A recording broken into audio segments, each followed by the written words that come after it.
Before going on, we will talk about enumerations.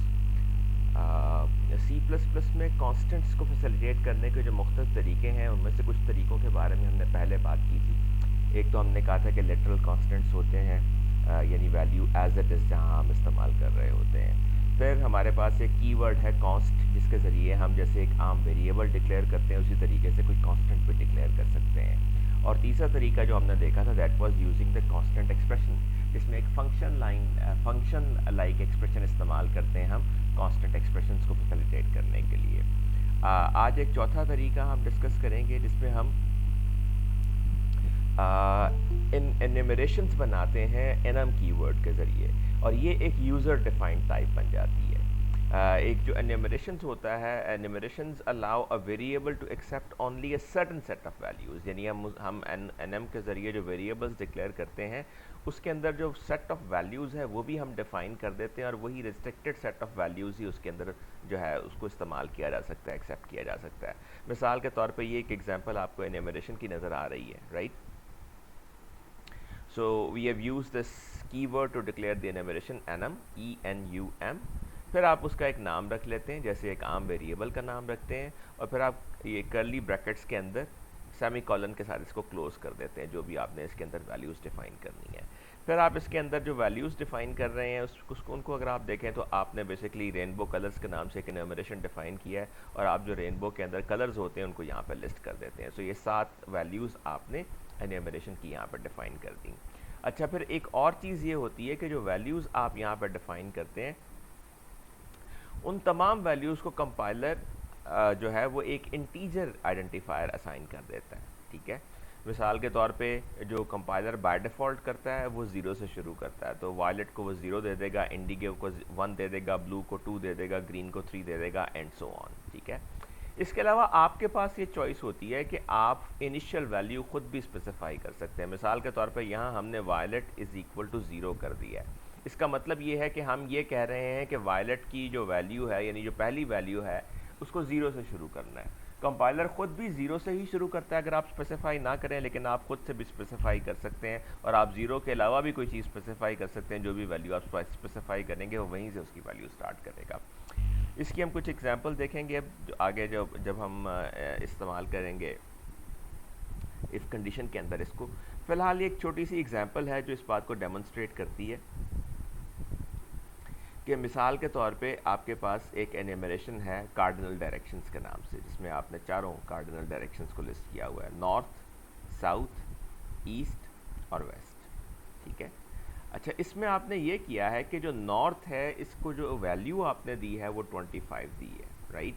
And as I told you कि ये ज़रूरी नहीं है कि आप यहाँ वैल्यू दें, अगर आप नहीं देंगे तो बाय डिफ़ॉल्ट कंपाइलर इसको 0 दे देगा, लेकिन आपने इसको 25 दे दिया है। सो 25 is the initial value for enumerators. अब ये जो अंदर वैल्यूज़ हैं इनको हम एन्यूमरेटर्स कहते हैं। ये ओवरऑल एक एन्यूमरेशन है, और जो अंदर इसके वैल्यूज़ हैं इनको हम एन्यूमरेटर्स कहते हैं, ठीक है। सो हमने इसको 25 इनिशियल वैल्यू दे दी। डिफ़ॉल्ट जैसे मैंने आपको बताया कि 0 ही होती है, और ये बाय 1 इंक्रीमेंट होती है हर अगली वैल्यू के लिए, यानी साउथ की वैल्यू अब 26 होगी, ईस्ट की वैल्यू 27 होगी, और वेस्ट की वैल्यू 28 होगी। अगर हम ये वैल्यू ना देते तो ये 0 1 2 3 इस तरीके से वैल्यूज़ आ जाती हैं। कंपाइलर इनको 0 से ही शुरू करता है, ठीक है। फिर अगर आप इनको यहाँ पर डिस्प्ले करेंगे, displaying the directions and symbolic values, तो आप नॉर्थ को प्रिंट करते हैं, तो यहाँ आप देखें तो आपने जो वैल्यू है वो लिखी है नॉर्थ, ठीक है, north this value of the enumeration. लेकिन जब आप नॉर्थ लिखेंगे तो नॉर्थ प्रिंट नहीं होगा, द एक्चुअल वैल्यू एन्यूमरेटर की जो वैल्यू है वो प्रिंट होगी, विच इज़ 25। इसी तरीके से साउथ प्रिंट करेंगे तो 26, ईस्ट प्रिंट करेंगे तो 27, और वेस्ट प्रिंट करेंगे तो 28 प्रिंट होगा, ठीक है। तो आप एन्यूमरेटर के अंदर जो एन्यूमरेटर्स हैं, जो वैल्यूज़ हैं उसकी, उनको अगर आप प्रिंट करेंगे, इस्तेमाल करेंगे, तो बैकएंड पे जो उनके इंटीजर आइडेंटिफायर्स हैं वही रिफ्लेक्ट हो रहे होंगे, ना कि ये रियल वैल्यूज़। अच्छा, उसके बाद आप ये भी कर सकते हैं कि जो डेटा टाइप आपने डिफ़ाइन की है, जैसा कि हमने कहा था कि एक यूज़र डिफ़ाइंड डेटा टाइप है, कार्डिनल डायरेक्शंस के नाम से आपने डेटा टाइप डिफ़ाइन की है, तो आप इस डेटा टाइप का एक वेरिएबल भी क्रिएट कर सकते हैं। मिसाल के तौर पे आपने डेटा टाइप लिखी कार्डिनल डायरेक्शंस, फिर वेरिएबल का नाम लिखा, आपने लिखा विंड डायरेक्शन वेरिएबल का नाम, और उसको वैल्यू दे दी साउथ, और इसको वैल्यूज़ आप इन्हीं में से दे सकते हैं कोई। इस डेटा टाइप की वैल्यूज़ यहाँ डिफाइंड हैं, इसके अलावा कोई और वैल्यू आप इसको असाइन नहीं कर सकते। So a variable type cardinal direction of type cardinal direction is declared and initialized to the value south। फिर आप अगर इस वेरिएबल की वैल्यू को प्रिंट करते हैं, राइट, वेरिएबल विंड डायरेक्शन का नाम से वेरिएबल है, आप इसकी वैल्यू को जब प्रिंट करेंगे तो अगेन साउथ की वैल्यू प्रिंट होगी which is 26 in this case, right. So enumerations आपको कॉन्स्टेंट्स डिक्लेयर करने का एक और ज़रिया फराहम करते हैं, जिसके अंदर आप एक well defined set of values को ग्रुप करके एक डेटा टाइप क्रिएट कर देते हैं, ठीक है, जैसे हमने रेनबो के लिए किया पिछली एग्जाम्पल में, और यहाँ पे कार्डिनल डायरेक्शंस के लिए किया। और ये जो इनकी वैल्यूज़ होती हैं, इनके पीछे इंटीजर आइडेंटिफायर्स काम कर रहे होते हैं। बाय डिफ़ॉल्ट इनके इंटीजर आइडेंटिफायर 0 से शुरू होते हैं, लेकिन अगर आप खुद भी चाहें तो इनिशियल वैल्यू आप खुद भी स्पेसिफाई कर सकते हैं, जैसे इस केस में हमने 25 की है, ठीक है। और जब आप इन वैल्यूज़ को एक्सेस करते हैं तो इनके बैक एंड पे इनकी इंटीजर वैल्यूज़ ही एक्सेस हो रही होती हैं, और आप इस टाइप के वेरिएबल भी क्रिएट कर सकते हैं। एक ख्याल आपको ये रखना है कि उनकी वैल्यूज़ रिस्ट्रिक्टेड होंगी उन्हीं पे जो आपने एन्यूमरेशन के अंदर डिफाइन किए हैं। अब ये हमारी दूसरी एग्जांपल है नेस्टेड इफ की। नेस्टेड इफ में हम एन्यूमरेशन का इस्तेमाल कर रहे हैं। मिसाल के तौर पे यहाँ अगर आप देखें तो हमने एक एन्यूमरेशन डिफ़ाइन किया है डेज़ ऑफ वीक के नाम से, ठीक है। इसमें संडे है, मंडे है, ट्यूसडे है, वेडनेसडे है, थर्सडे है, फ्राइडे है, सैटरडे, और हम संडे को हमने 0 से जो है 0 वैल्यू दे दी है। तो इसका मतलब ये है कि Monday will be 1, Tuesday will be 2 and so on. So ये 6 तक वैल्यूज जाएंगी। फिर आप कहते हैं find what days of week are named after. हर जो दिन है, आमतौर पे जो हफ्ते का हर दिन है, उसका नाम किसी ना किसी पर्टिकुलर ऑब्जेक्ट या इवेंट के पीछे रखा हुआ होता है, ठीक है। So find what days of the week are named after and then you are asked to enter the number of day that you want to know about. तो आपको बताया गया आप संडे के लिए 0 एंटर कर सकते हैं, सो ऑन, ठीक है। एक इंटीजर टाइप वेरिएबल आपने डिक्लेयर किया डे इनपुट, और उसको संडे से इनिशियलाइज कर दिया। संडे से इनिशियलाइज करने का मतलब क्या है कि ये ज़ाहिर है आप इंटीजर को इस तरह की वैल्यू तो नहीं दे सकते, लेकिन चूंकि ये एन्यूमरेशन के अंदर एक एन्यूमरेटर डिफाइंड है और ये 0 को रिप्रेजेंट करता है, ठीक है। फिर आप डे इनपुट के अंदर जो है वो इनपुट ले लेते हैं, और आपने बता दिया 0, तो इसका मतलब ये है कि यूज़र को चाहिए कि इसमें 0 से लेकर 6 तक कोई भी वैल्यू एंटर कर दे। और फिर आप चेक करते हैं कि अगर वैल्यू उसने संडे एंटर किया यानी कि 0 एंटर किया है तो you print that Sunday was named after the sun. अगर उसने मंडे यानी 1 एंटर किया है तो Monday was named after moon. अगर उसने 2 एंटर किया है यानी ट्यूसडे एंटर किया है तो Tuesday was named after Mars and so on, right. और अगर 6 के अलावा आपको इनपुट देते हैं तो you receive this message wrong input, execute again, right. So enumeration का हमें फ़ायदा क्या है कि okay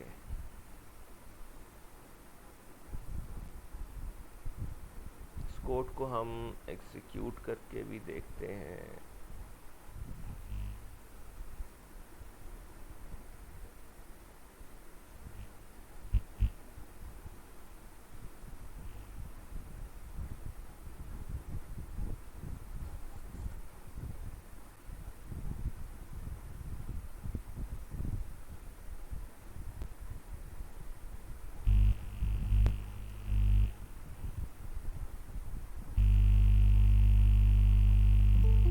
Enter a number for a day. For example, we enter 3. So that is basically Wednesday. So it says that Wednesday was named after Mercury, right? And if we enter a day beyond the limit, it says wrong input and execute again.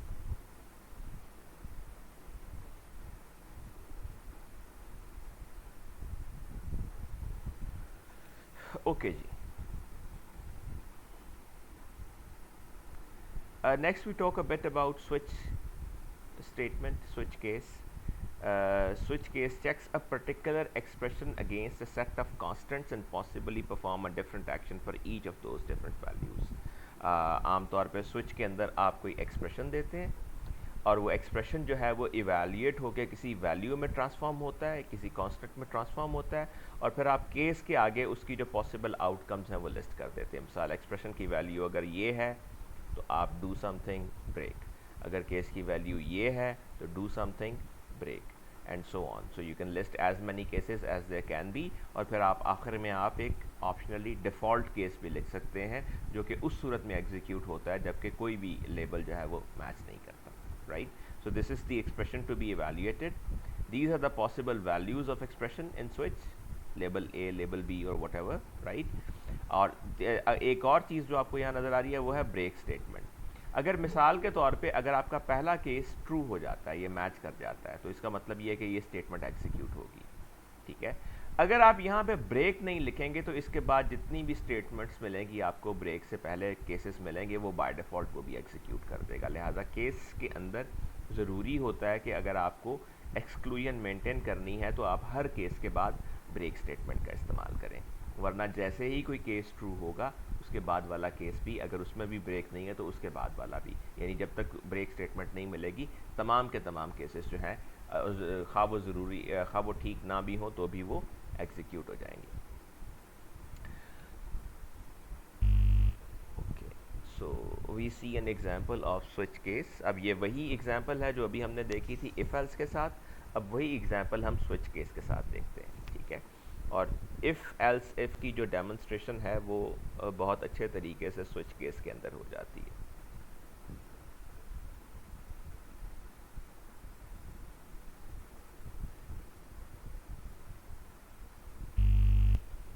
So you see this is the same program, the only difference is कि यहाँ पे हमने if और else की बजाय if else की बजाय हमने switch केस का इस्तेमाल किया है। यहाँ अगर आप देखें तो आप वही इनपुट ले रहे हैं और एन्यूमरेशन कांस्टेंट को इस्तेमाल कर रहे हैं यहाँ पे, ठीक है। यहाँ पे स्विच के अंदर आपने वही डे इनपुट दे दिया, यहाँ पे Sunday, Monday, Tuesday, Wednesday, whatever it could be, ठीक है। फिर आप केस में उसकी हर वैल्यू को ले रहे हैं। अगर संडे है तो आप ये बता देंगे और ब्रेक। अगर आप break statement as I told you नहीं लिखेंगे तो इसके बाद वाला केस भी खा वो ट्रू ना भी हो तो भी एग्जीक्यूट हो जाएगा। तो आपने तमाम केसेस यहाँ पर लिस्ट किए हैं और डिफ़ॉल्ट केस में आपने बता दिया रॉन्ग इनपुट, एग्जीक्यूट अगेन। इसको हम चला के देखते हैं। So again it says, suppose we say 0. So 0, Sunday was named after sun. And now we can also see the impact of removing this break statement. अब देखिए मैं यहाँ पे break statement को comment कर देता हूँ। अब अगर मैं 0 input करता हूँ, I say that okay, Sunday is what? So you see it says Sunday was named after moon and Monday was named after Sunday was named after the sun and Monday was named after the moon. इसने ऐसा क्यों किया? क्योंकि हमने break statement को comment कर दिया, ठीक है। और मंडे पे जाके देखें तो फिर ब्रेक स्टेटमेंट है, तो यहाँ चूंकि ब्रेक स्टेटमेंट है तो मंडे के बाद ये आगे नहीं किया। अगर आप यहाँ भी ब्रेक स्टेटमेंट नहीं लिखते और अब अगर आप 0 एंटर करते हैं तो it will go 2 levels. It will also say that Tuesday was named after Mars. यानी जैसे ही कोई केस ट्रू होगा उसके बाद ये तब तक एग्जीक्यूट करता रहेगा जब तक इसे दोबारा ब्रेक स्टेटमेंट नहीं मिल जाएगी। अब ट्यूसडे में जाके ब्रेक मिली तो इसने यहाँ पे इसको रोक दिया, right. That's why the break statement is important when you use switch case. और जाहिर है कि अगर आप इनपुट कोई और देंगे जो कि रेंज में नहीं है तो वो आपको डिफ़ॉल्ट केस की रिजल्ट दिखा देगा इस केस में, which is wrong input and you need to execute again. Any questions so far?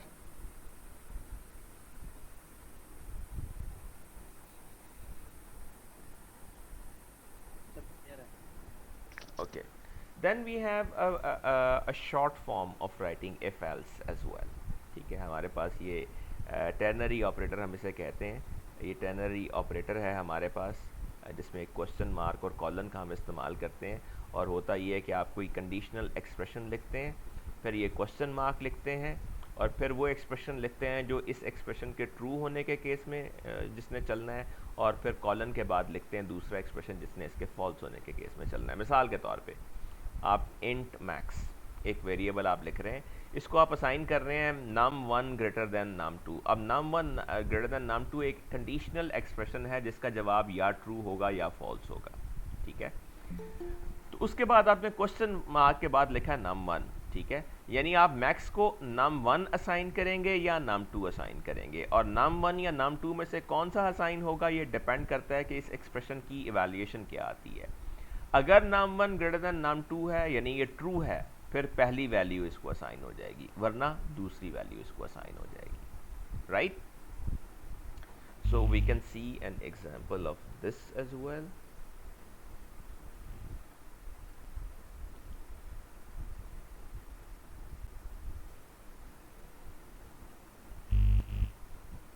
So you see, आप दो नंबर एंटर करते हैं और फिर आप इस स्टेटमेंट में कंडीशनली ये डिसाइड करते हैं कि मैक्स को क्या देना है।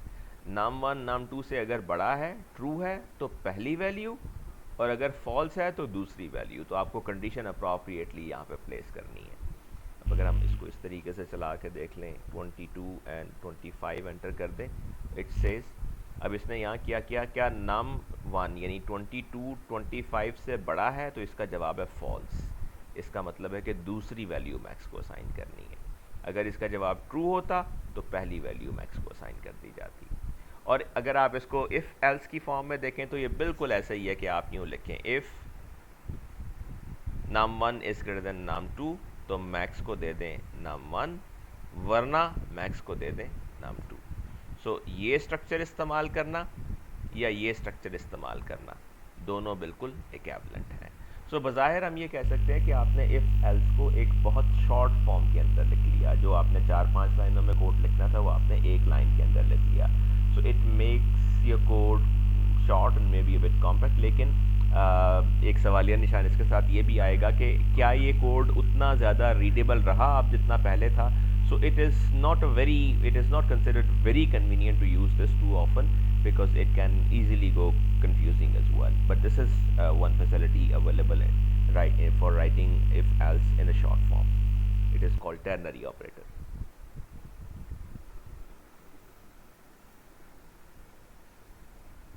Okay, any question thus far?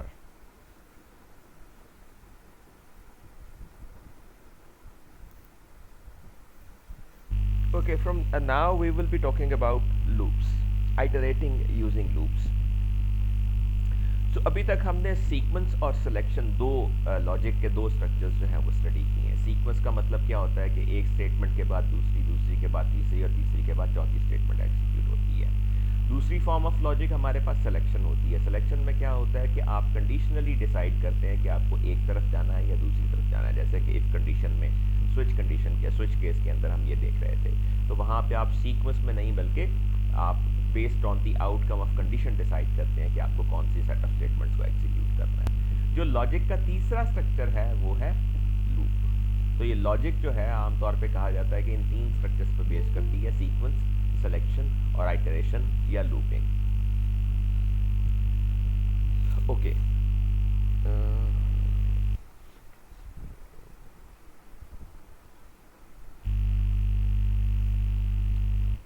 So iteration is repeating a block of code based on some conditions. जैसे if कंडीशन है बिल्कुल वैसे ही लूप भी होती है। फ़र्क क्या होता है कि if कंडीशन में आप एक बार कंडीशन को इवैल्यूएट करके आगे बढ़ जाते हैं, जबकि आइटरेशन के केस में आप एक बार लूप बॉडी को एग्जीक्यूट करने के बाद दोबारा कंडीशन को चेक करने के लिए आते हैं, और तब तक आप उसी लूप के अंदर आइटरेट करते रहते हैं जब तक कंडीशन फॉल्स नहीं हो जाती। जो रुडिमेंट्री शेप है लूप की वो तो हमें गो टू स्टेटमेंट से मिलती थी। गो टू स्टेटमेंट आप इनहेरेंटली सी लैंग्वेज से आती है, जिसमें आप कहीं भी गो टू स्टेटमेंट लिखकर किसी लेबल के ज़रिए इंडिकेट कर सकते थे कि आपको कहाँ पे जाना है। मिसाल के तौर पे आपके प्रोग्राम के अंदर कहीं पे ये लेबल आपने स्टार्ट डिफाइन किया है, स्टार्ट कॉलन, और उसके बाद कुछ सेट ऑफ स्टेटमेंट्स हैं, ठीक है। नीचे जाके आप कहीं गो टू स्टार्ट ये लिख देते हैं। इसका मतलब क्या है कि यहाँ से वापस आप स्टार्ट पे चले जाएंगे, ठीक है। इसकी भी एक एग्जाम्पल है यहाँ पे, या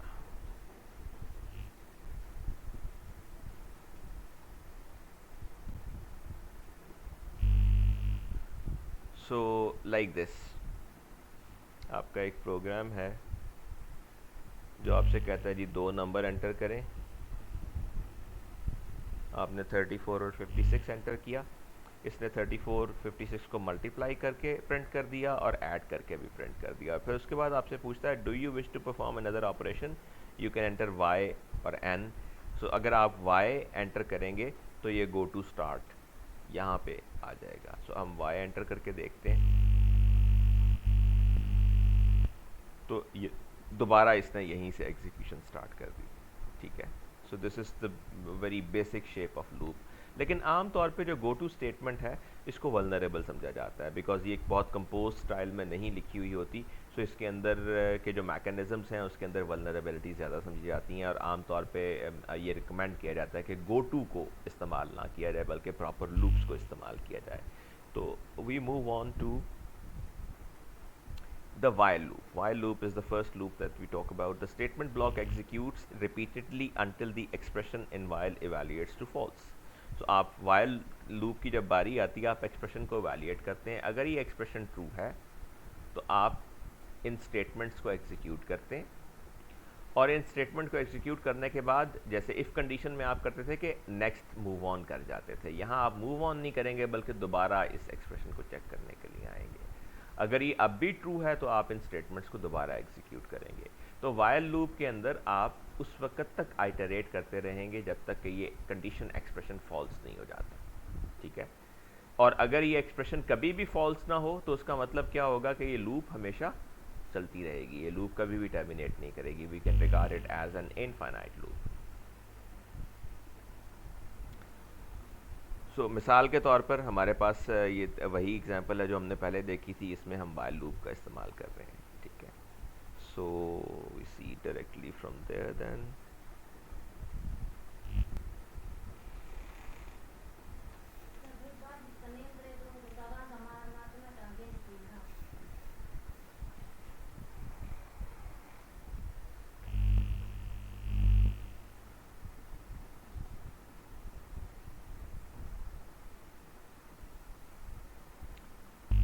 okay, so enter the two integers. So say we enter 22 and 23, and it does both of these things, and then it says press X to exit or any other key to recalculate. ठीक है, so basically आपने इस while loop के अंदर क्या किया है, आपने पहले एक वेरिएबल लिया यूज़र सिलेक्शन, उसको m से इनिशियलाइज कर दिया। ठीक है, फिर आपने वाइल लूप में कंडीशन क्या लगाई कि जब तक यूज़र सिलेक्शन x नहीं हो जाती आप ये काम करते रहेंगे। आपने दो नंबर लिए, उनमें इनपुट्स की, उनको मल्टीप्लाई और ऐड करके प्रिंट कर दिया। फिर आपने यूज़र को एक प्रॉम्प्ट मैसेज दिया कि आप एग्ज़िट करने के लिए क्रॉस यानी x प्रेस करें और कोई भी और की प्रेस करें रिकैलकुलेट करने के लिए, और यहाँ पे आपने इनपुट ले ली। अब यहाँ पे जब आप इनपुट लेंगे तो अगला काम क्या होगा, दोबारा कंडीशन चेकिंग। ठीक है, so for example if I press any other key, it asks me the same question again, right? And now if I press cross or X, it says, it just breaks out of the loop and executes this final statement and leaves the program then, right? So that is also pretty simple. Then we do while loop. जो अभी हमने example की है that would be probably more suitable अगर हम उसे do while loop में करें। डू वाइल लूप में एक बेसिक फ़र्क क्या होता है वाइल लूप के मुकाबले में, कि डू वाइल लूप ये श्योर करती है कि लूप कम अज़ कम एक बार ज़रूर एग्जीक्यूट होगी, बिकॉज जो आपकी कंडीशन है वो लूप की एग्जीक्यूशन के बाद चेक होगी। ठीक है, सो आप डू से इसको स्टार्ट करते हैं। अच्छा, एक वाइल लूप के केस में एक चीज़ जहन में रखिए कि यहाँ पे सेमी कॉलन नहीं है, राइट? जैसे इफ़ कंडीशन के आखिर में नहीं होता, क्योंकि इफ़ कंडीशन के आखिर में अगर आप सेमी कॉलन लिख देते हैं तो इसका मतलब होता है कि इफ़ कंडीशन को आपने वहाँ ख़त्म कर दिया। वाइल में भी अगर आप ऐसा करेंगे तो फिर वाइल यहीं ख़त्म हो जाएगी, right?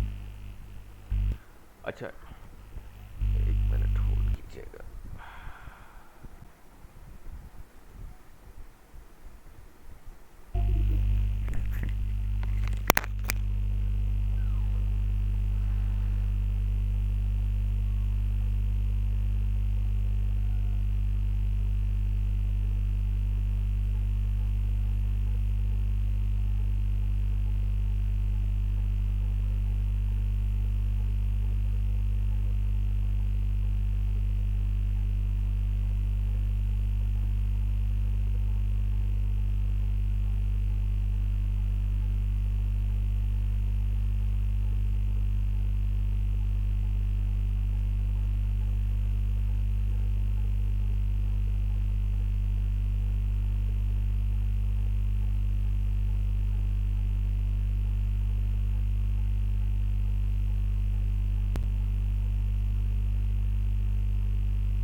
Okay so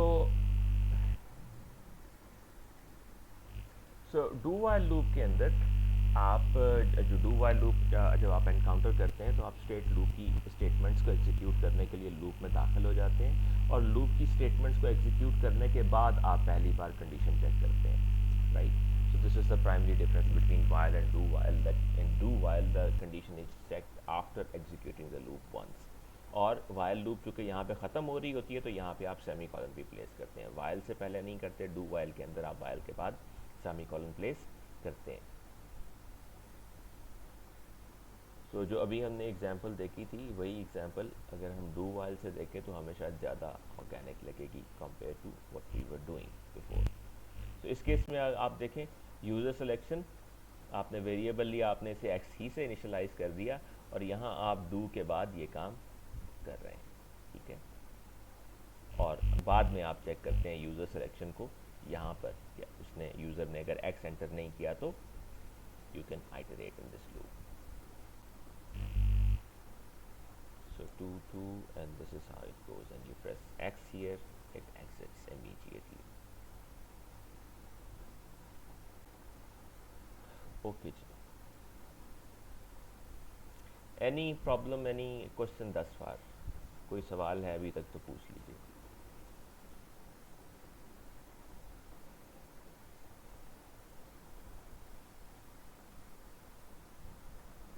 Everybody is okay? Sir ये मुख्तलिफ लूप्स इस्तेमाल करने के बेनिफिट्स क्या हैं? मतलब हम एक चीज़ भी इस्तेमाल करके गो थ्रू कर सकते हैं।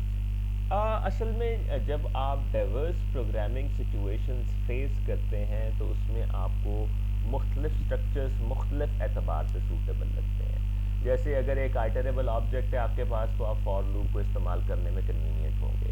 अगर आपको कंडीशंस को ज़रा फ्लेक्सिबली हैंडल करना है तो आप वाइल या डू वाइल टाइप स्ट्रक्चर्स इस्तेमाल करना पसंद करेंगे।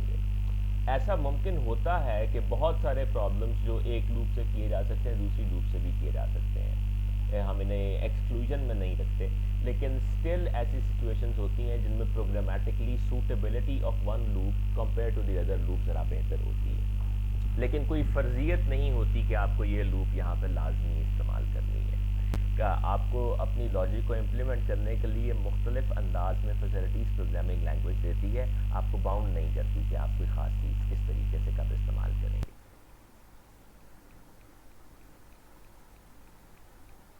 Okay, the next is probably the most popular and most sophisticated structure in looping, that is called the for loop. For loop जो है बेसिकली वो आपको बहुत सारे कंट्रोल्स लूप के अंदर ही मुहैया कर देती है। मिसाल के तौर पे आपके पास एक इनिशियलाइजेशन स्टेटमेंट होती है, ठीक है, जो एक ही बार एग्जीक्यूट होती है जब आप लूप को स्टार्ट कर रहे होते हैं। दूसरी चीज़ आप उसके अंदर आमतौर पे लिखते हैं उसकी एग्जिट या टर्मिनेटिंग कंडीशन, जैसे कि हमने वाइल और डू वाइल के अंदर भी लिखी थी। ये कंडीशन हर बार लूप में दाखिल होने से पहले चेक की जाती है। और तीसरी चीज़ आपका एक पोस्ट एक्शन होता है जो बेसिकली आप लूप को एग्जीक्यूट करने के बाद परफॉर्म करते हैं, ठीक है। आम तौर पर लाजमी नहीं है, लेकिन आम तौर पर जो आपकी इनिशियलाइजेशन है वो आम तौर पर कोई काउंटर होता है जिसको आप इनिशियलाइज कर रहे होते हैं। कंडीशन चेकिंग में आम तौर पे आप उसी काउंटर की कोई लिमिट चेक कर रहे होते हैं, और जो आपका एक्शन होता है उसके अंदर आप आम तौर पे उस काउंटर में इंक्रीमेंट या डिक्रीमेंट कर रहे होते हैं, ठीक है। और फॉर लूप्स जो हैं वो ख़ास तौर पर जो काउंटर बेस्ड स्ट्रक्चर्स हैं उनके साथ बहुत ज़्यादा कन्वीनियंट समझी जाती हैं इस्तेमाल के लिए। मिसाल के तौर पे आप एरेज या स्ट्रिंग्स के साथ अगर आप इन्हें इस्तेमाल करें तो वो एलिमेंट बाय एलिमेंट को एक्सेस करने में उनके साइज़ की लिमिट के अतबार से काफ़ी कन्वीनियंट स्ट्रक्चर के तौर पे हमें नज़र आती हैं फॉर लूप्स। ओके, ये एक प्रोग्राम है जिसमें फॉर लूप को डेमोन्स्ट्रेट किया गया है। आप इसमें करते ये हैं कि आप एक एरे इनपुट करते हैं 5 एलिमेंट्स का और उसको डिस्प्ले करते हैं यूजिंग अ फॉर लूप, ठीक है। तो आप यहाँ पे अगर आप देखें तो आपने एक एरे की लेंथ के लिए कांस्टेंट डिक्लेयर किया 5 एरे लेंथ के नाम से, फिर आपने एक एरे डिक्लेयर कर दिया इंट माई नाम से, उसमें एरे लेंथ बता दी और 0 से उसको यहाँ पे इनिशियलाइज कर दिया, ठीक है। अब हम पॉपुलेट करने जा रहे हैं एरे लेंथ इंटीजर्स 5 इंटीजर्स को, ठीक है। तो आपने क्या लिखा, for int counter is equal to 0, आपने एक वेरिएबल ले लिया काउंटर, उसको 0 से इनिशियलाइज कर दिया, और जब तक ये एरे की लेंथ से कम रहेगा और साथ आपने लिखा प्लस प्लस काउंटर। अब आप जानते हैं कि आपने शुरू करना है तो काउंटर को 0 से शुरू करना है, और ये कंडीशन आप चेक करेंगे जो बेसिकली हर बार लूप में दाखिले से पहले चेक करेंगे। 0 5 से छोटा है तो आप क्या करेंगे, लूप में दाखिल होकर enter an integer for element this and cin my nums counter. ठीक है, ये बात आपको समझ आती है ना, जब आप बेसिकली अरे का नाम लिखते हैं और उसमें ये लिखते हैं तो ये एक इंडेक्स है उसका, काउंटर यानी 0 इस केस में। सो पहले जो इंटीजर है इस अरे का उसके अंदर आप वैल्यू एंटर कर लेंगे। उसके बाद जब आप यहाँ से वापस जाएंगे तो वापस जाके पहला काम ये करेंगे कि इसमें इजाफा करेंगे, काउंटर की वैल्यू 1 हो जाएगी। फिर दाखिल होने से पहले एक कंडीशन को दोबारा चेक करेंगे, काउंटर की value 1 which is still less than 5, तो फिर इंडेक्स 1 पे आपको इनपुट कर लेंगे। फिर ये 2 हो जाएगी, 2 is still less than 5, right, तो फिर इंडेक्स 2 पे एंटर कर लेंगे। फिर ये 3 हो जाएगा, 3 इज लेस देन 5, तो इंडेक्स 3 पे आप एलिमेंट एंटर कर लेंगे। फिर ये 4 हो जाएगा, 4 इज स्टिल लेस देन 5, तो फिर इंडेक्स 4 पे एंटर कर लेंगे। अब ये 5 हो जाएगा and 5 is not less than 5, so you will break out of the loop and move on. आगे जाके आप क्या करते हैं, displaying the contents of the array, आपने वही सेम लूप दोबारा लगाई। अब यहाँ पे जो आपने लिखा था int counter is equal to 0, और यहाँ पे भी आपने लिखा int counter is equal to 0। This variable is local to this loop. ये जो वेरिएबल है ये इस लूप के लिए लोकल है, इसको बाहर रिकग्नाइज नहीं किया जा रहा। इसी नाम से अगर आप ये वेरिएबल दोबारा यहाँ पे डिफाइन कर लेंगे तो that will be all right, right. This is a separate variable, वही कंडीशन, वही इंक्रीमेंट, और इस केस में आप इनपुट करने की बजाय अरे के एलिमेंट्स को डिस्प्ले कर रहे हैं। That element at one any particular location is this, whatever that is.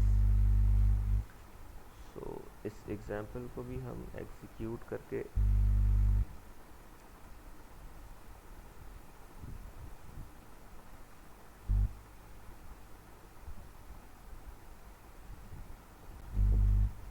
so 2 3 4 5 6, right, so the elements are displayed accordingly.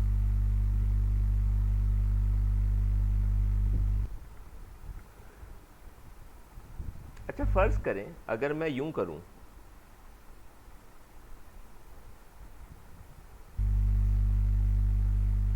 मुझसे कहा गया enter an integer for element 0, ज़ाहिर है फिर ये 1 के लिए, फिर 2 के लिए, फिर 3 के लिए, फिर 4 के लिए मेरे से एलिमेंट एक्सपेक्ट करता है। तो मैं एक लाइन में स्पेसेस के साथ 2 3 4 5 6 लिख दूं तो क्या होगा, ये चलिए मैं सिर्फ 2 स्पेस 3 लिख देता हूं।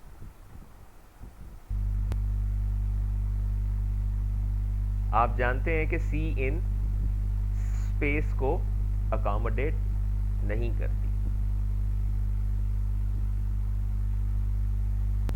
तो मैंने जब 2 3 एक ही लाइन में लिख दिया तो बेसिकली उसने क्या किया, उसने 2 को एलिमेंट 0 को असाइन कर दिया, और चूंकि उसके बाद स्पेस थी तो उसने अगली जो इनपुट है उस स्पेस के बाद वाली उसको अगली इनपुट के अगेंस्ट अकोमोडेट कर दिया। अब एलिमेंट 0 में 2 चला गया, एलिमेंट 1 में 3 चला गया, और उसने मेरे से नहीं पूछा कि एलिमेंट 1 में आपने क्या एंटर करना है। अब वो मेरे से पूछ रहा है एलिमेंट 2 में आपने क्या एंटर करना है। नाउ इफ आई से 4 5 6, तो अब ये मजीद मेरे से कुछ नहीं पूछेगा, और इसने देखिए डिस्प्ले कर दिया 2 3 4 5 6, right. So always be careful when you are using cin for input, you can't have spaces there.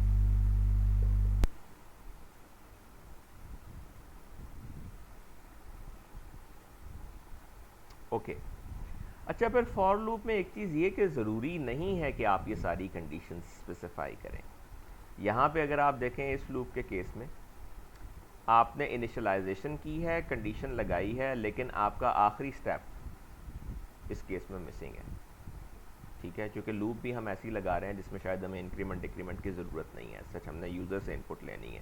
वही काम जो हम वाइल लूप में कर रहे थे, 2 नंबर्स एंटर करके उनको मल्टीप्लाई और ऐड करके उनका रिज़ल्ट डिस्प्ले कर रहे थे, तो वही काम हम यहाँ पे कर रहे हैं। तो ज़ाहिर है इस केस में हमें ज़रूरत नहीं है कि हम इंक्रीमेंट या डिक्रीमेंट करें। तो हमने वेरिएबल इनिशलाइज यहाँ कर लिया, कंडीशन यहाँ लगा ली, और ये काम यहाँ पे कर लिया, और यहाँ पे ज़ाहिर है कि आप इजीली देख सकते हैं कि इंक्रीमेंट डिक्रीमेंट की कोई सिचुएशन यहाँ पे है नहीं जिसको आप यहाँ पे अब इम्प्लीमेंट करेंगे। So you don't need to implement that step.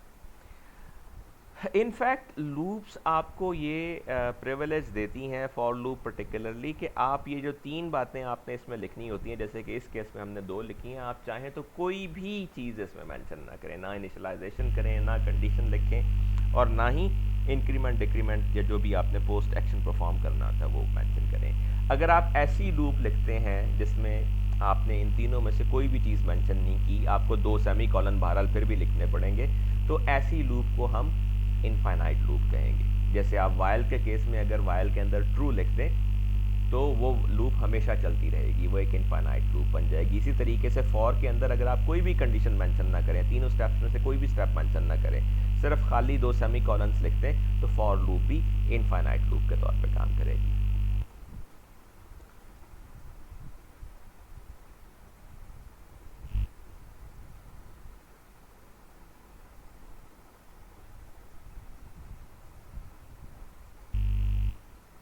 ये यू सी, आपने इस वेरिएबल को यहाँ इनिशियलाइज किया, डिक्लेयर भी यहीं किया हुआ है, और चूंकि इसी यहाँ फॉर लूप में किया हुआ है तो यहीं पे आप इसके अंदर इनपुट भी ले सकते हैं, ये भी फॉर लूप के अंदर ही है, इसीलिए ये वेरिएबल रिकग्नाइजेबल होगा यहाँ पे।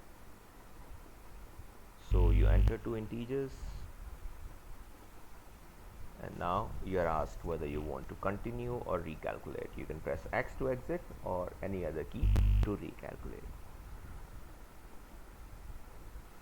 So जब आप यहाँ X प्रेस करते हैं तो चूँकि यहाँ थर्ड कंडीशन तो है नहीं, तो ये सिंपली कंडीशन चेक करता है, अगर X नहीं है तो ये दोबारा इसमें आएगा, लेकिन चूँकि आपको X मिल गया so you don't go in there.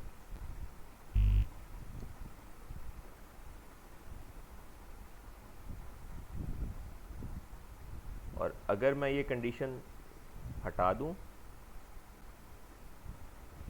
अब मैंने देखिए फॉर में कुछ भी नहीं लिखा, ठीक है, ज़ाहिर है ये वेरिएबल को रिकग्नाइज नहीं करेगा, और इसको भी अब लिखने की कोई ज़रूरत नहीं। अब ये लूप इनफाइनाइट लूप है, it will continue to do सो।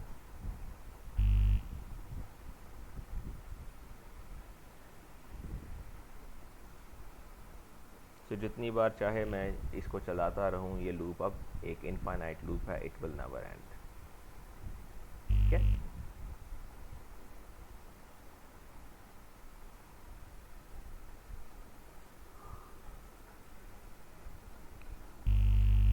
अच्छा फिर आप यूँ कह लें कि शायद जो मॉडर्न लैंग्वेजेस हैं उनके अंदर चूँकि लूप्स के अंदर मज़ीद सोफिस्टिकेशन आ गई, तो C++ के अंदर भी फ्रॉम 11 ऑनवर्ड्स एक नई लूप इंट्रोड्यूस करवाई गई, that was range based for loop.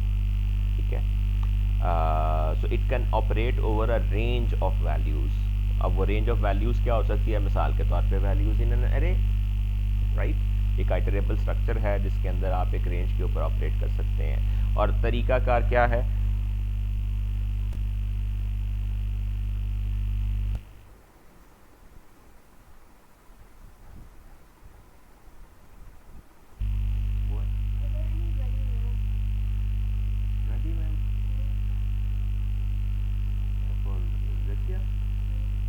That is on the table, your table. There is a feeder on your table. Yeah, the big one.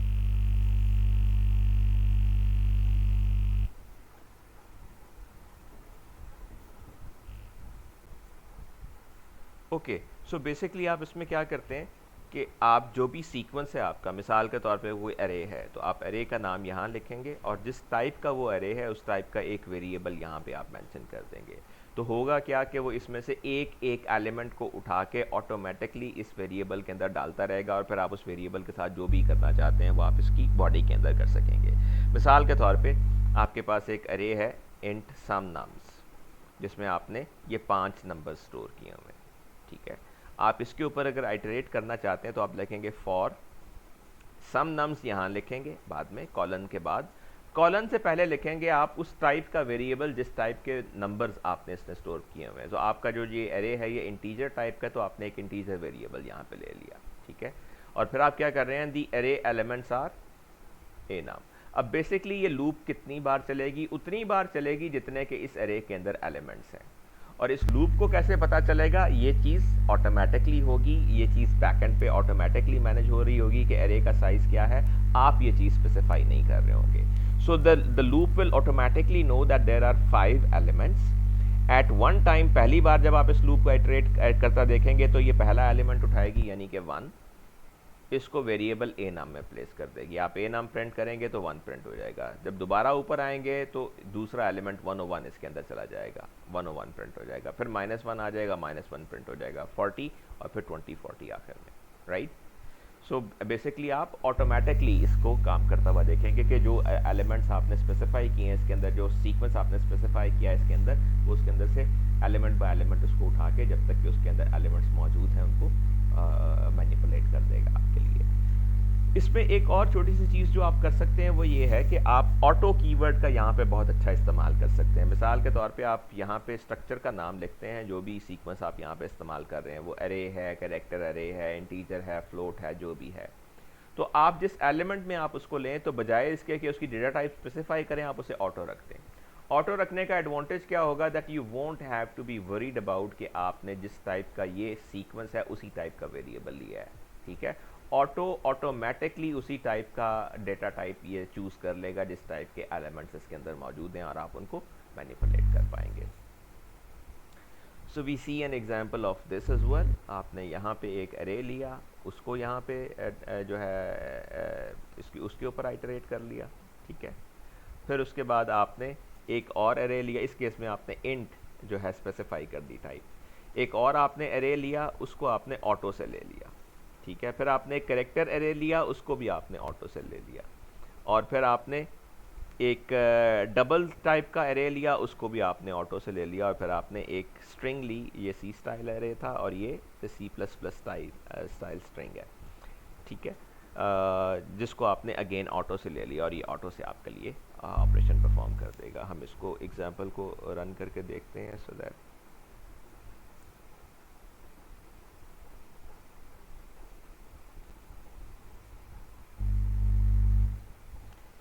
So you सी, सबसे पहले एक अरे यहाँ डिक्लेयर किया, ठीक है, और take it as it is. हम कांस्टेंट पे नहीं जाते अभी, सिंपली ऐसे ही कर लेते हैं इसे, ठीक है। आपने इसका नाम यहाँ पे डिक्लेयर किया, नाम यहाँ पे लिखा सीक्वेंस का, और फिर यहाँ पे आपने उस टाइप का एक वेरिएबल ले लिया, ठीक है। उसके बाद आपने डायरेक्टली लिटरल वैल्यू यहाँ पे लिख दी अरे की, ठीक है, और यहाँ पे ऑटो टाइप स्पेसिफाई करके इसके अंदर इसको प्रिंट कर दिया। फिर आपने एक कैरेक्टर अरे डिक्लेयर किया और यहाँ पे अगेन ऑटो लिख दिया, ठीक है, और आगे अरे का नाम लिख दिया। फिर आपने एक डबल टाइप का अरे बाहर डिक्लेयर किया मोर नंबर्स के नाम से, मोर नंबर्स ये लिखा और यहाँ पे भी आपने ऑटो लिख दिया। और फिर आपने एक C++ स्टाइल स्ट्रिंग डिक्लेयर की और यहाँ पे भी आपने ऑटो के कीवर्ड के ज़रिए इसको एक्सेस कर लिया। So we execute it now, you see कि सारे के सारे एलिमेंट हमारे लिए यहाँ पे इस लूप में प्रिंट हुआ पहला, राइट। इसने 1 101 -1 40 एंड 20 40 प्रिंट किया। उसके बाद दूसरा एरे है ऑटो के ज़रिए जिसे हमने लिया है, तो वो भी 5 22 22 110 -45 एंड 2017 प्रिंट कर देता है। उसके बाद एक कैरेक्टर अरे है, तो वो भी HELLO प्रिंट कर देता है।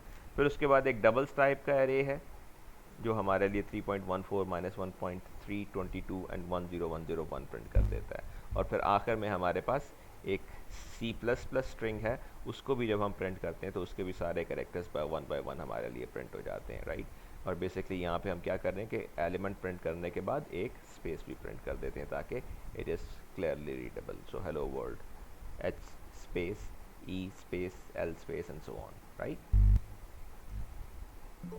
So any questions about this example?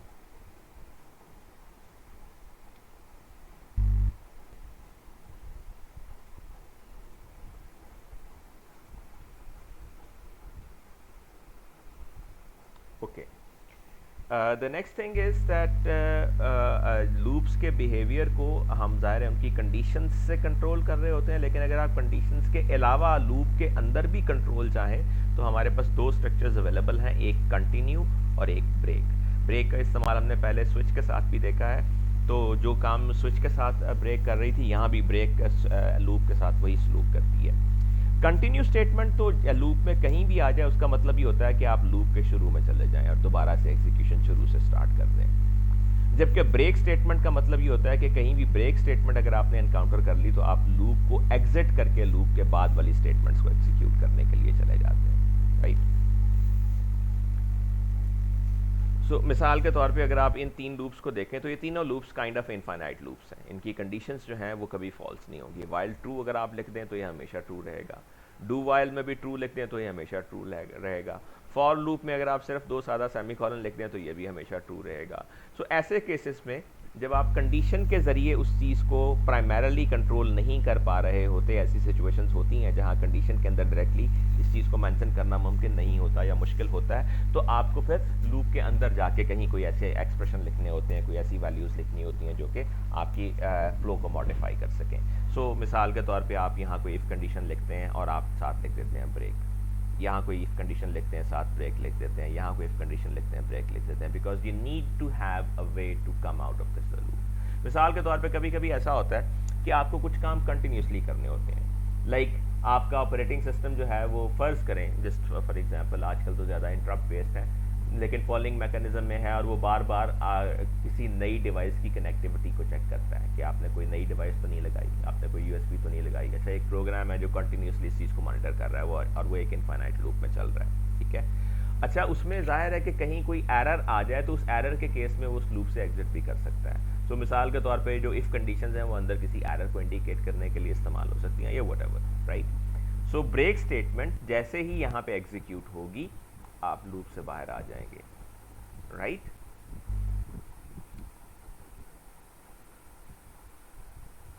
इस एग्जांपल में ब्रेक और कंटिन्यू दोनों का इस्तेमाल डेमोन्स्ट्रेट किया गया है, राइट। सो हम इस एग्जांपल को देखते हैं।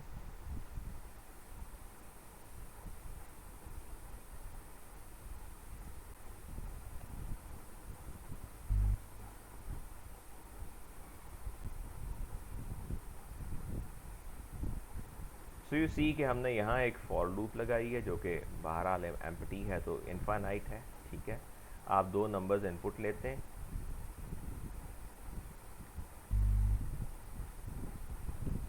So suppose you enter 22 and 33.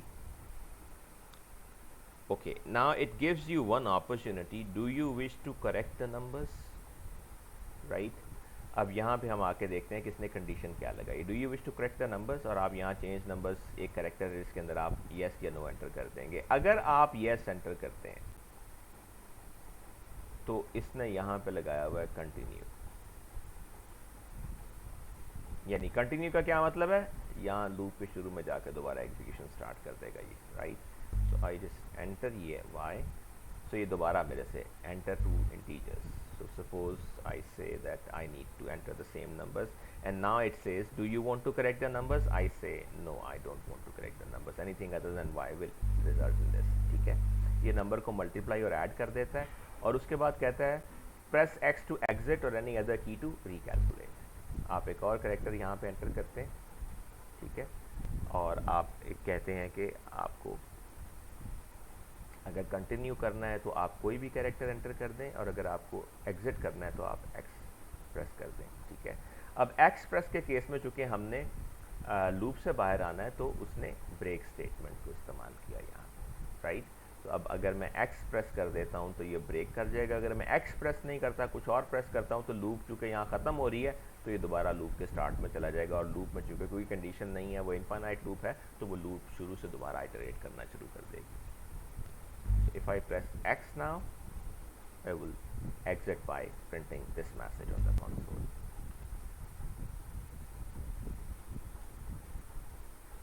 So got this example?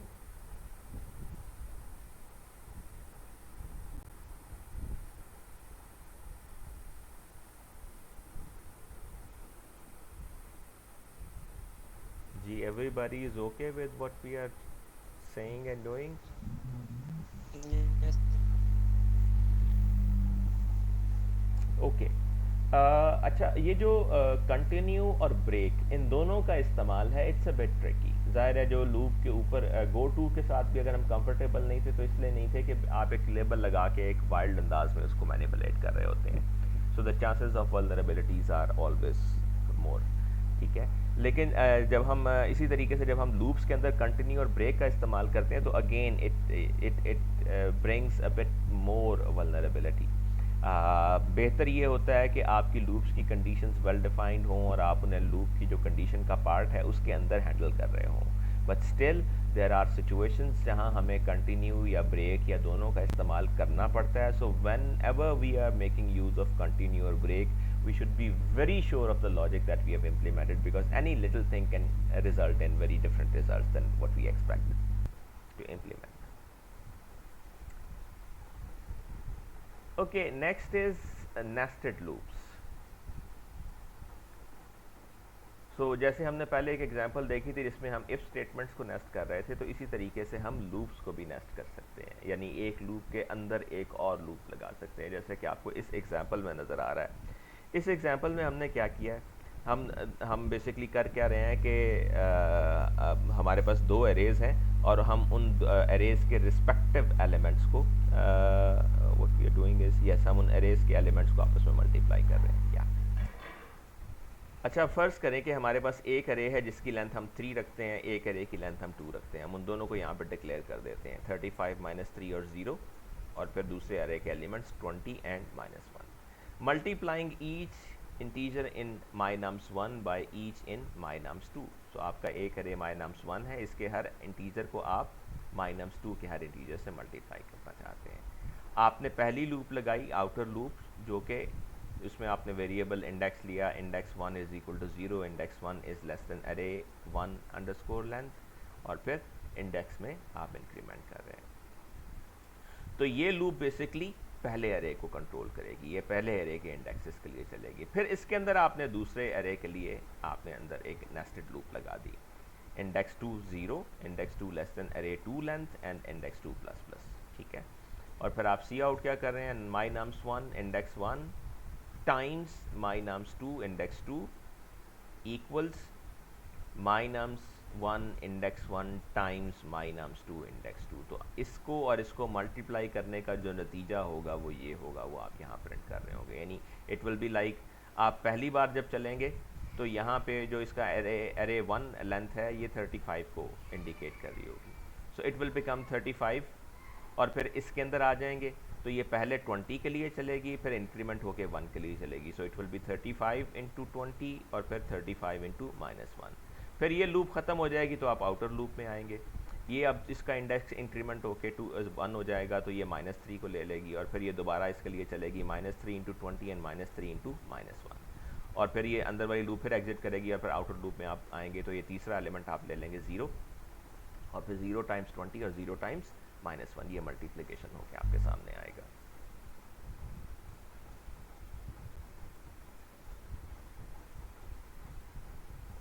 So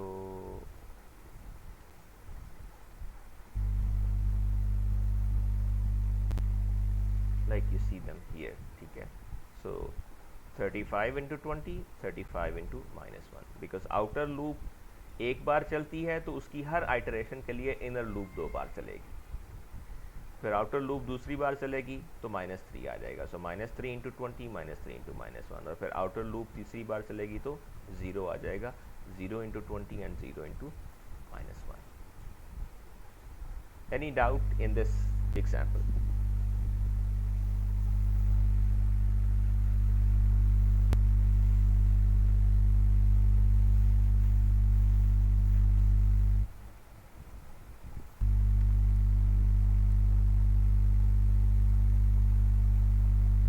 okay, so इसी एग्जांपल को आप मॉडिफाई करके देख सकते हैं, जिसमें आप दोनों एरेज जो हैं जिनकी वैल्यूज़ आपने डायरेक्टली डिक्लेयर की हुई हैं, आप इन वैल्यूज़ को डिक्लेयर करने की बजाय इनपुट भी ले सकते हैं, ठीक है। सी इन के ज़रिए आप लूप लगा के इनको इनपुट ले सकते हैं।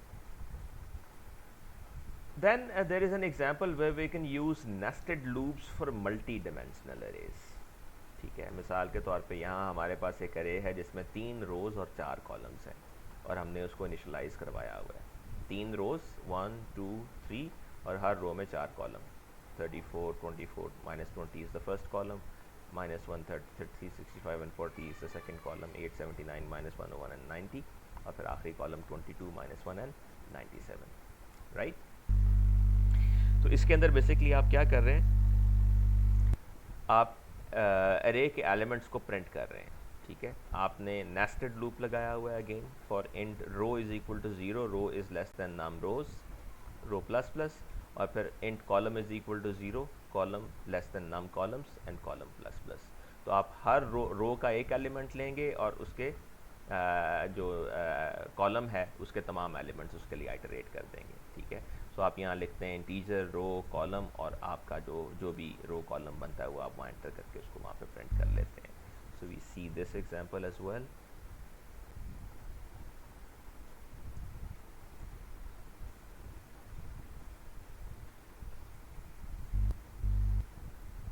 ओके,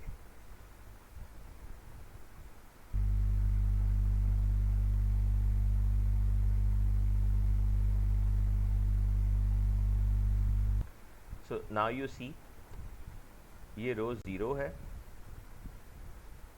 और इसके अंदर पहला कॉलम ये है, दूसरा कॉलम ये है, तीसरा कॉलम ये है, चौथा कॉलम ये है, इंडेक्स वाइज 0 1 2 3 4। सो 0 0 पे 34 है, 0 1 पे -1 है, 0 2 पे 879 है और 0 3 पे 22 है।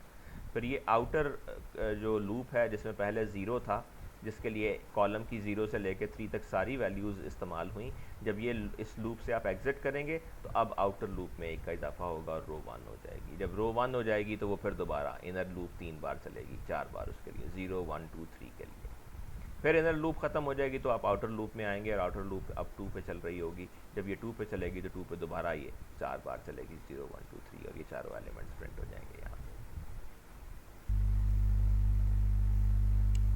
So everybody understands how it works, the nested loop to print the two-dimensional array?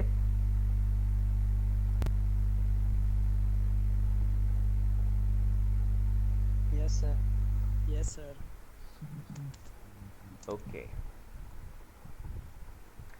Then there is a small example of Fibonacci numbers. Fibonacci numbers आप जानते हैं क्या होते हैं? Fibonacci series क्या होती है?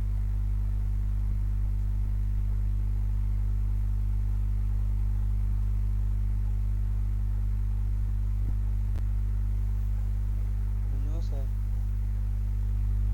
Okay, Fibonacci series starts with 0 1. ये एक सीक्वेंस ऑफ नंबर्स है जो 0 1 से शुरू होता है, यानी इसकी पहली टर्म 0 है और दूसरी टर्म 1 है। पहली दो टर्म्स फिक्स होती हैं 0 1, उसके बाद अगली हर टर्म पिछली दो टर्म्स का सम होती है, यानी पहली दो टर्म्स हमने कहा फिक्स हैं 0 1, तो अगली टर्म 1 और 0 का सम 1, फिर अगली टर्म 1 और 1 का सम 2, फिर अगली टर्म 2 और 1 का सम 3, फिर अगली टर्म 3 और 2 का सम 5, और फिर अगली टर्म 5 और 3 का सम 8, और फिर अगली टर्म 8 और 5 का सम 13 एंड सो ऑन, राइट।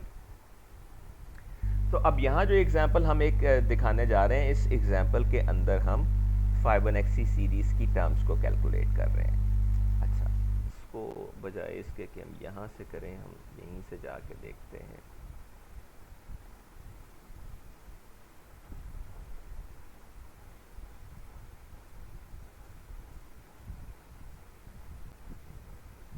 पहले तो हम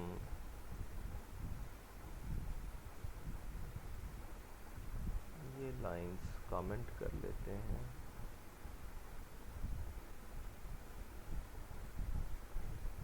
ओके, अब आप इस एग्जाम्पल को देखें तो हमने एक कांस्टेंट इंटीजर डिक्लेयर किया नम टू कैलकुलेट 5। हम बेसिकली 5 टर्म्स कैलकुलेट कर रहे होंगे इसकी, ठीक है। This program will calculate 5 Fibonacci numbers at a time, ठीक है। और आपने नम 1 को 0 और नम 2 को 1 से इनिशलाइज कर दिया, क्योंकि हमने कहा कि पहली दोनों टर्म्स फिक्स होती हैं 0 और 1। ये कैरेक्टर अभी हम इस्तेमाल नहीं कर रहे, हम इसको बाद में देखते हैं, ठीक है। और आप इनको प्रिंट कर देते हैं कि जी नम 1 आपका 0 है और नम 2 जो है वो 1 है। उसके बाद आप क्या करते हैं, आप काउंटर लेते हैं, उसको 0 से इनिशलाइज करते हैं, और काउंटर जब तक नंबर ऑफ टर्म्स से कम रहता है, यानी 5 टर्म्स आपने कैलकुलेट करनी है, तो आप क्या करते हैं कि नम 1 प्लस नम 2 प्रिंट कर देते हैं। यानी पहली बार क्या होगा कि 0 प्लस 1 प्रिंट हो जाएगा, दैट विल बी 1। तो पहली टर्म जो इस केस में आएगी वो 0 1 के बाद 1 होगी। अब आपने क्या करना है कि जो दोनों का सम है, ठीक है, वो तो बन जाएगा नाम टू, जो नाम टू है वो नाम वन बन जाएगा, और जो दोनों का सम है वो नाम टू बन जाएगा। ठीक है, यानी नाम टू जो है इसको आप एक टेम्पररी वेरिएबल में ले लेते हैं। आप क्या कहते हैं कि जी जो इस वक्त आपने सम निकाला है ये नई टर्म आई है और ये आपका नया नाम टू बनेगा। So num one plus num two is now the new num two and the previous num two is now num one. ये बात समझ आई?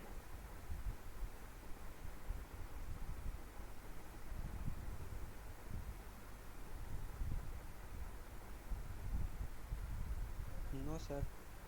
ओके, देखिए डिस्टिंग्विश करने के लिए मैं ज़ीरो वन की बजाय यहाँ फ़र्ज़ करें कि इस वक्त हम ज़ीरो वन से आगे चले गए हमें, तो फ़र्ज़ करें कि ये टर्म वन है और फ़र्ज़ करें कि ये टर्म टू है। ठीक है, अब मैं क्या करूँगा कि नाम टू जिसमें टू है इसको स्टोर कर लूँगा नाम टू टेम्प में, और नाम टू जो है इसको मैं इनका सम दे दूंगा अब, नाम वन और नाम टू का। नाम वन और नाम टू का सम क्या आएगा? 3। और नाम वन को मैं क्या दे दूंगा? जो नाम टू से मैंने सेव किया था, यानी 2। अब अगर आप देखें तो अभी था मेरा नाम वन ये और नाम टू ये। अब जो मेरा नया नाम वन है वो ये नाम वन है, इसको मैं नाम वन कहूँगा, और जो 3 मैंने इनका सम लिया है वो मेरा नाम टू बनेगा। यानी बेसिकली होगा क्या कि हर बार पिछला नाम वन पीछे रह जाएगा, नया जो पिछला नाम टू होगा वो नया नाम वन बन जाएगा, और जो नाम टू और नाम वन का सम आया है वो हमारा नाम टू बन जाएगा। बात समझ आई? जी सर। हम मज़ीद आगे जाएं तो यहाँ पे अब देखें अगर आप, तो यहाँ से आगे जाके हम कह सकते हैं कि ये जो 3 है ये 3 अगली बार नाम वन बन जाएगा और 5 हमारा नाम टू बन जाएगा। ऐसे ही है ना? सो बेसिकली यहाँ पे हम ये ऑपरेशन परफॉर्म कर रहे हैं कि हम नाम वन और नाम टू की जो वैल्यूज़ हैं उनको अपडेट कर रहे हैं। That's the simple thing that we are doing here. ठीक है, ओके, अब हम इसको एग्जीक्यूट करके देखते हैं। सॉरी, क्या हमारे पास एक्स्ट्रा या कम रह गया? ओके, ये वाली ब्रैकेट्स ज़्यादा है। ओके, सो यू सी 0 1 आपने फिक्स किया था, 5 अगली टर्म्स उसने कैलकुलेट की, 1 2 3 5 8 एंड देन इट एंडेड।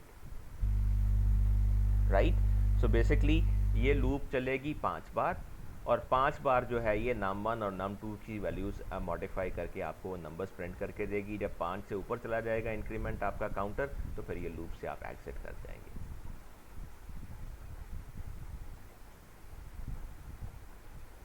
ठीक है,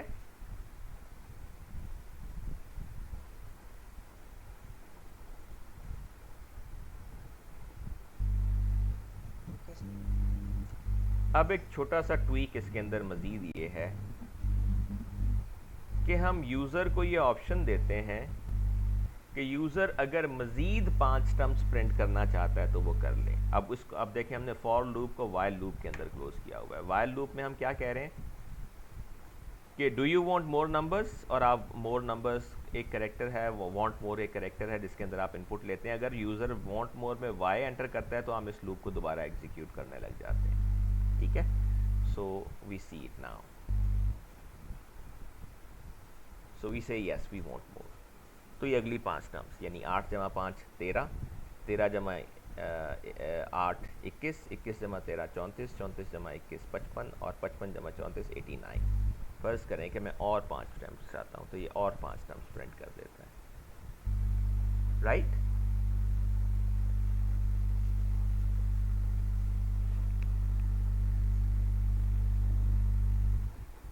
so this was the example of Fibonacci numbers, and then you have some questions and some exercises to do. So I hope you will enjoy doing these. हमारा ये lesson यहाँ पे फ़िलहाल ख़त्म होता है।